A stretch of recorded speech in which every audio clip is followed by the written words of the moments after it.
book, not my first book, but the first chapter of Crime Inc. talks about how, like the Mafia and the Triads and MS-13, the Democratic Party of today had a foreign influence.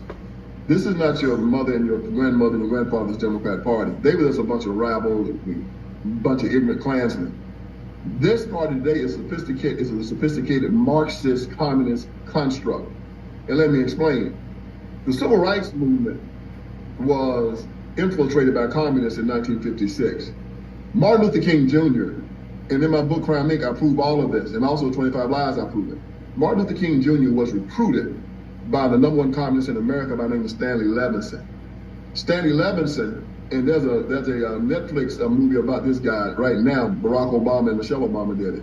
Bayard Rustin introduced Stanley Levinson to Martin Luther King Jr.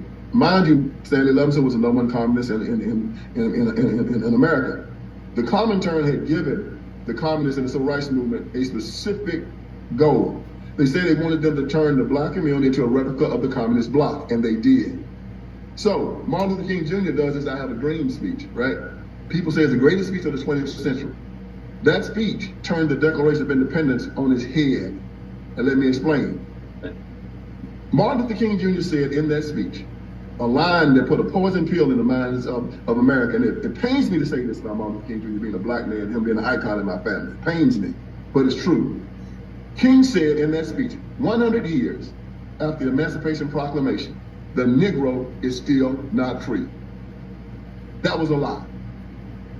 I was born free. My freedom is a gift from God. According to Thomas Jefferson and John Locke, my freedom is an unalienable right given to me by God. According to John Locke in his second treatise of government, an unalienable right is irrevocable, non-transferable, and unsellable. Jesus Christ affirmed that when he said that he who the Son has freed is free indeed, and that I came to free you if you are a Christian.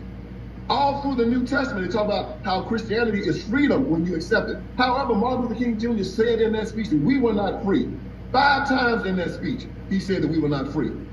Even at the end of it, he said, on some certain day we'll be free at last, free at last. Thank God Almighty, we're free at last. No, I was born free. So he put in the minds of black America and all America that we had to go to government for our freedom, where before then we all believed that we had to go to God for our freedom.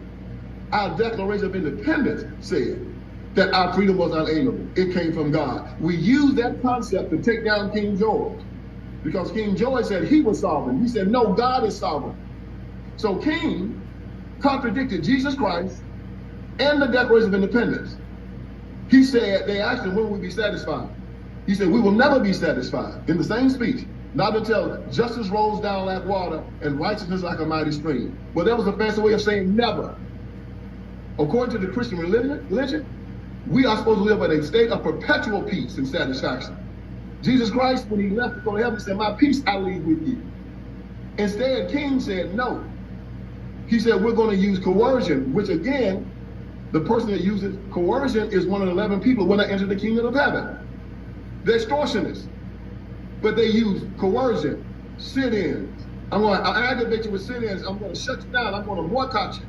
I'm going to go to government, get a law passed, and put a gun in your head to make you do what I want. Where Jesus Christ said, no, you're supposed to change the heart. You don't use government. You don't use the law. Jesus Christ didn't use the Romans. The press is Christianity. King was a Christian minister. The law was the last thing he was supposed to use. You know who the first recipient of the Margaret Sanger Award was in 1966? Martin Luther King.